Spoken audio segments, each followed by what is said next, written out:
मोहम्मद अली साहब, एक बहुत अहम और तारीखी दिन है पाकिस्तान के लिए। पाकिस्तान की सालिसी में दोनों फरीकैन अमेरिका और ईरान एक दूसरे के सामने बराह रास्त मौजूद हैं और जो टेक्निकल इशूज़ हैं उनको हल किया जाएगा, एक फ्रेमवर्क पर इतफाक़ किया जाएगा ताकि मामलात मुज़ाकराती अमल जो है वो मज़ीद आगे बढ़ सके। एक बेहतरीन सालिस के तौर पर, एक बेहतरीन सिफारतकार के तौर पर पाकिस्तान उभरा है खित्ते में। पाकिस्तान की अहमियत, पाकिस्तान की साख को इस सारे मामले में आप कैसे बयान करेंगे? बहुत शुक्रिया जी। समझता हूँ आज दोबारा पाकिस्तान ने आलमी अमन और सलामती के लिए जो रोल प्ले किया है, यकीनी तौर पे ये एक ऐसे दौर में है जब आप देख रहे हैं कि आलमी इदारों और आलमी कानून के ऊपर जो पूरी आलमी बरादरी है उसका एतमाद जो है वो काफ़ी मजरूह हो चुका है। तो पाकिस्तान एक अमन के पैगंबर, एक जिम्मेदार रियासत के तौर पे उभरा है जो कि एक आलमी ताकत और एक इलाकाई ताकत के दरमियान जो है एक बहुत बड़े तनाज़े को देरपा अमन में तब्दील करने के लिए कोशा है। और आज आप जिस तरह स्विट्जरलैंड में दोबारा से एक बार फिर अमेरिका के वाइस प्रेसिडेंट और ईरान के स्पीकर के मुज़ाकरात जो शुरू हुए हैं, ये दूसरा मौका है। इस्लामाबाद में भी इनकी मुलाकात हुई थी और आपको मैं इसकी अहमियत उजागर करने के लिए बताना ज़रूरी समझता हूँ कि इतने हाई लेवल पर जो इस्लामाबाद में भी इनकी मुलाकात और मुज़ाकरात हुए थे, वो आप यूँ समझें कि ईरान के इस्लामी इनकलाब के बाद पहला मौका था कि पाकिस्तान की दिन रात जो सफारती कोशिशें हैं उसके मरहून मिन्नत थी ये मुलाकात। और आप देखें कि पूरी आलमी बरादरी, आलमी इदारे जो थे इस प्रोसेस में जो है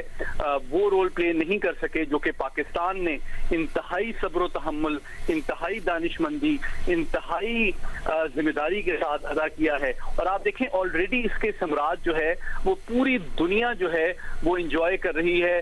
जब आबनाए हरमस खुली और जो तेल की तिजारत दोबारा शुरू हुई और आपने देखा कि तेल की कीमतें कितने बड़े पैमाने पे पूरी दुनिया में जब नीचे आई, तो उसके सम्राट पूरी आलमी बरादरी ने जो है उसको इंजॉय भी किया, देखा भी और अप्रिशिएट भी किया। तो अब ये जिस तरह वज़ीर आज़म ने कहा है स्विट्जरलैंड में, ये इंतहाई कीमती और सुनहरी मौका एक बार फिर पाकिस्तान की मुसालिहत की कोशिशों के नतीजे में अमेरिका और ईरान की क़यादत को पाकिस्तान ने फराहम किया है ताकि वो दोबारा एक दफा इस मौजूदा पाकिस्तान की जो ब्रोकर्ड सीज फायर है इसको देरपा अमन में बदलें, अपने जो हल तलब पेचीदा मसाइल हैं उनको भी हल करें और एक जिम्मेदार ममालिक के से वो अमन और सलामती तरक्की के सफर में शामिल हों। मैं समझता हूँ इस मौके पे ये बात खुशाइन है कि चाहे अमेरिका हो चाहे ईरान हो, वहाँ ये ख्वाहिश पाई जाती है कि अब हमें अमन की जानिब बढ़ना चाहिए, जंग को ख़त्म करना चाहिए। इसीलिए और इसका सबूत है कि ये इतने हाई लेवल पे ईरान और अमेरिका की क़यादत पाकिस्तान की कोशिशों से इस वक्त दोबारा मुज़ाकरात में इंगेज है। तो मैं समझता हूँ कि पाकिस्तान ने इसी तरह से आपके नुमाइंदे को सही कहा, न सिर्फ ये एक जानिब तो पूरी जो स्विट्जरलैंड की जानिब है, लेकिन साथ ही साथ बिल्कुल ये बात सही है कि हमारे वज़ीर दाखिला की तकरीबन 10 के करीब विजिट्स हैं ईरान के और उन्होंने बड़ी कोशिश ईरान को कायल करने के लिए, इन मुज़ाकरात पे दोबारा आमादा करने के लिए। और साथ ही साथ हमारे डिप्टी प्राइम मिनिस्टर जो कि मिस्र, तुर्की और सऊदी अरब के साथ के भी इंगेज हैं और उनकी सपोर्ट और मुशावरत भी इस प्रोसेस में शामिल हाल है। तो मैं समझता हूँ इन तीनों लेवल्स पे पाकिस्तान मल्टीलैटरल लेवल पे और बायलैटरल लेवल पे इस प्रोसेस को बड़ी कामयाबी, एहतियात और जिम्मेदारी के साथ मुसलसल जारी रखे हुए है। और आज भी जिस तरह पाकिस्तान की क़यादत ने अमेरिका के नायब सदर और उनके डेलीगेशन से सेपरेटली मुलाकात की, फिर उसके बाद उन्होंने ईरान की जो मंदूब हैं और क़यादत है उसके साथ अलग से मुलाकात की। उनको दोबारा मैं समझता हूँ कि उन्होंने यकीन दिलाया और जोर दिया कि इस मौके से वो भरपूर फायदा उठाएं ताकि खुद उनके मुल्क के अंदर जो सलामती के, तरक्की के, खुशहाली के चैलेंजेस हैं, वो ईरान के अवाम भी जो हैं वो एक नए तरक्की, खुशहाली और इस्तेहकाम के दौर में दाखिल हो सकें, और साथ ही साथ अमेरिका भी जो है वो दोबारा जो उसका इंटरनेशनल इमेज जो अफेक्ट हुआ है उसको रिपेयर कर सके, कि एक जिम्मेदार ताकत के तौर पे इस मशरिक वस्ता को कशीदगी से बचाया जा सके और अमेरिका की भी जो इंटरनेशनल इमेज है उसको भी इंप्रूव किया जा सके। तो मैं समझता हूँ एक जानिब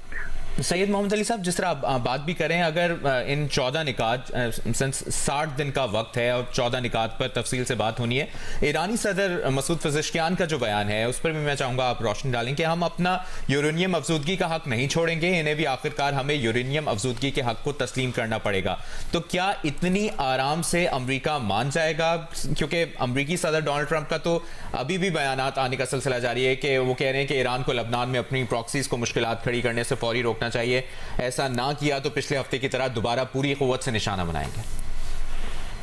बिल्कुल, देखें, जहां तक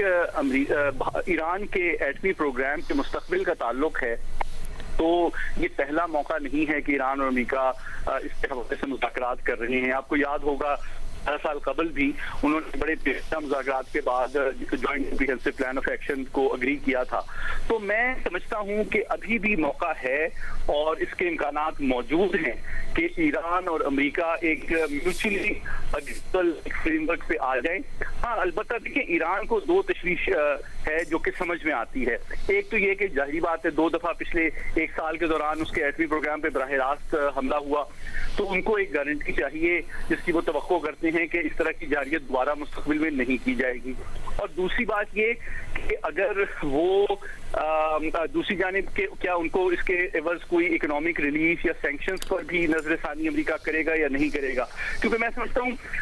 ईरान अपने एटमी प्रोग्राम के मुस्तकबिल को सिर्फ एक टेक्निकल मामला नहीं समझता, वो इसको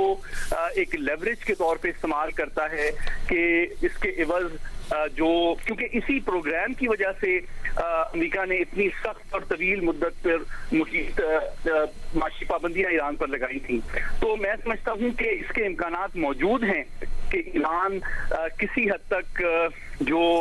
यूरेनियम के इनरिचमेंट के हक से दस्तबरदार होना तो एक मैक्सिमलिस्ट एक्सपेक्टेशन है, लेकिन कुछ अरसे के लिए उसको फ्रीज जा सकता है, या जो मौजूदा 60% एनरिच 440 किलो यूरेनियम उनके पास मौजूद है उसको डाउन ब्लेंड करके उसके एनरिचमेंट लेवल को कम किया जा सकता है। ये सारी चीजें पॉसिबल हैं, लेकिन डेफिनेटली ईरान को भी ये तवक्को है कि अमेरिका भी किसी हद तक इसमें लचक का मुजाहरा करे और उनको सैंक्शंस के हवाले से कोई रिलीफ दे, ताकि जो ईरानी मंदूब हैं वो भी अपनी अवाम को ये बता सकें कि हमने जो मुज़ाकरात किए हैं उसमें ईरान के मफादात पर समझौता नहीं किया, बल्कि उनकी खुशहाली और सैयद मोहम्मद अली साहब इस बारे में अपना तज़किया दे रहे थे। आपका बहुत बहुत शुक्रिया।